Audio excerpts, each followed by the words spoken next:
High, আমি Trisha and welcome to my vlog. তোমরা সবাই কেমন আছো? আশা করি সবাই ভালো আছো।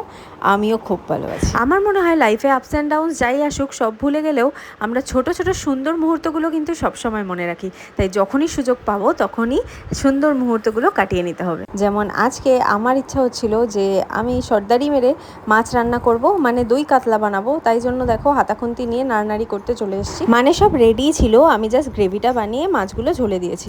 আমার না এমনি রান্নাবান্না করতে বেশ ভালোই লাগে, মানে রেগুলারের রান্না না, কিছু একটা হাটকে আলাদা কিছু ইউটিউব দেখে করব সেরকম ধরনের। আজকে না দুপুরবেলা খেয়ে দিয়ে তোমাদের বললাম না যে যখনই সুযোগ পাবে সুন্দর মুহূর্ত কাটানো উচিত, সেরকমই একটা সুন্দর মুহূর্ত কাটাবো বলে বেরিয়ে পড়েছিলাম। মানে অ্যাকচুয়ালি আমি যাচ্ছি আজকে ধুরন্ধর 2 দেখতে। হ্যাঁ, তোমরা নিশ্চয়ই সবাই দেখে নিয়েছো, আমি কিন্তু দেখিনি।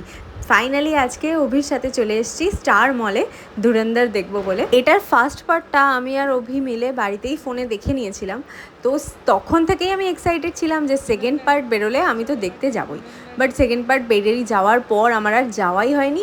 আজকে ফাইনালি যখন শুনলাম যে অভি টিকিট কেটে নিয়েছে, স্টার মলে যাচ্ছি আমরা ধুরন্ধর দেখতে, তখন আমি তো খুব খুশি আর চলেও এসেছি। 4 ঘন্টার বই, তোমরা তো সবাই জানো, বেশ অনেক টাইম ধরে। তাই জন্য একটা ডেয়ারি মিল্ক নিয়ে নিয়েছি।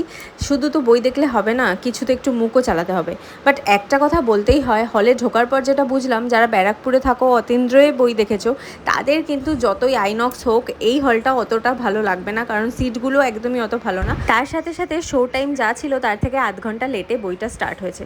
তো একটু তো ইরিটেট ছিলামই, কিন্তু বইটা স্টার্ট হওয়ার পর চোখ তো অন্যদিকে সরাতেই পারছিলাম না, আর মাথা মন পুরো দিয়ে বইটার দিকেই ধ্যান ছিল।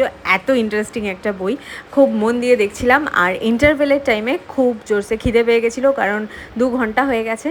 তাই জন্য একটু পপকর্ন নিয়ে নিয়েছিলাম। আর এই যে পপকর্নটা আনতে গিয়ে 2-একটা পড়ে গেল, এতে আমার হার্টবিট বেড়ে গেছিলো। কারণ এখানে যা পপকর্নের দাম, বাপ রে, এত দাম দিয়ে তো আমি বাইরে কোনো দিনও পপকর্ন খাবো না। এই হলে আসলেই পপকর্নের এত গুরুত্ব বোঝা যায়। যাকে বেশ মন দিয়েই পপকর্নটা খেয়েছি যত্ন সহকারে, আর ভালো করে বইটাও দেখেছি। এবার বাড়ি যাই, অনেক রাত হয়ে গেল। So tata.